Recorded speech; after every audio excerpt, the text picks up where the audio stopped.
Assalamualaikum warahmatullahi wabarakatuh. Alhamdulillahi rabbil alamin hamdan katsiran tayyiban mubarakan fih kama yuhibbu rabbuna wa yarda. Tsumma shalatu wassalamu ala nabiyyina Muhammadin wa ala alihi wa asbihi wa sahbihi ajma'in.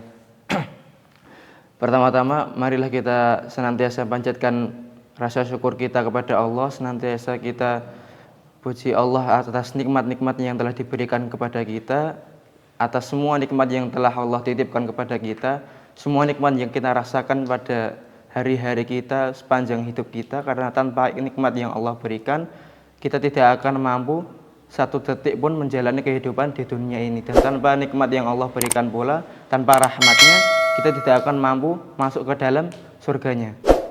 Sebagaimana yang kemarin diberitahukan oleh Ustadz kita, Ustadz Rosid, ya, ada orang yang ibadah sekian lama, dan ketika ia hendak masuk surga, masuklah surga dengan nikmatku. Maka orang itu menolak dan mengatakan, aku ingin masuk surga dengan amalanku. Maka ditunjukkan satu amalannya dan dibandingkan dengan satu nikmat yang Allah berikan kepadanya, maka nikmat itu lebih tinggi dan lebih banyak dan lebih besar lah daripada amalan yang ia kerjakan selama bertahun-tahun, ibadah yang ia kerjakan selama bertahun-tahun. Maka apabila kita tidak mensyukuri nikmat yang Allah berikan, maka apa yang kita banggakan di dunia ini? Yang kedua kalinya, semoga selawat serta salam tetap tercurah limpahkan kepada Nabi kita, uswah hasanah kita, guru kita, tauladan kita, Nabiullah Muhammad sallallahu alaihi wasallam. Saya hanya ingin menyampaikan sedikit motivasi kepada kita. Kita semua ialah thalibul ilmi. Kita semua penuntut ilmu, orang yang dimuliakan. Orang yang menuntut ilmu agama, yaitu orang yang dimuliakan. Sebagaimana kita ketahui, Allah memuliakan seorang dengan ilmu dan Allah memuliakan seorang dengan ilmu pula. Yang dimaksud apa? Memuliakannya dengan Al-Quran. Ya, kita salah satu di sini sebagai salah satu penghafal Al-Quran. Maka kita salah satu orang yang dimuliakan oleh Allah, insya Allah. Amin. Maka kita luruskan kembali niat kita kokohkan kembali niat kita dalam menuntut ilmu. Kita rela jauh-jauh dari orang tua kita, orang yang kita sayangi.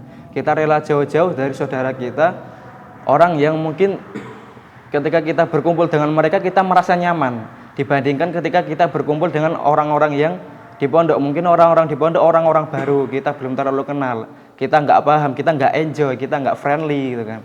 Tapi ya itu resiko kita dalam menuntut ilmu gitu kan.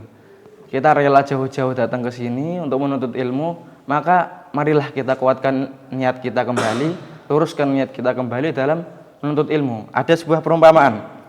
Mari kita sedikit mentadabbur kepada salah satu hewan yang mungkin kita anggap remeh hewan ini.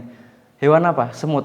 Kita lihat semut ini mungkin remeh. Kita punya makanan manis mungkin dikerubungi, buat kita tambah pekerjaan, membersihkan makanan itu dari semut. Tapi apabila kita melihat semut ini dalam sisi pandang yang lain, maka semut ini adalah salah satu hewan yang Allah muliakan. Bahkan Allah muliakan di dalam Al-Quran gitu kan. Maka kita sebagai umat manusia, kita sebagai makhluk yang Allah ciptakan dengan kondisi yang sempurna, apakah kita tidak ingin menjadi orang yang mulia? Apakah kita ingin dihinakan? Maka tentu jawaban kita semua tidak. Dan apa yang bisa memuliakan kita? Ilmu.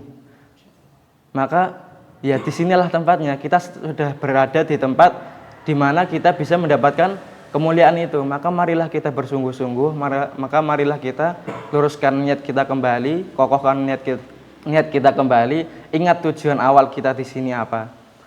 Ya mungkin hanya itu yang bisa saya sampaikan. Mungkin banyak salah kata dan ucap yang saya keluarkan, itu datang dari saya sendiri, dan apabila ada kebenarannya mungkin itu sebuah hidayah dari Allah. Semoga bermanfaat bagi kita semua. Aku qauli hadza wa astaghfirullah li wa lakum wa lisal muslimina min kulli dhanbin. Assalamualaikum warahmatullahi wabarakatuh.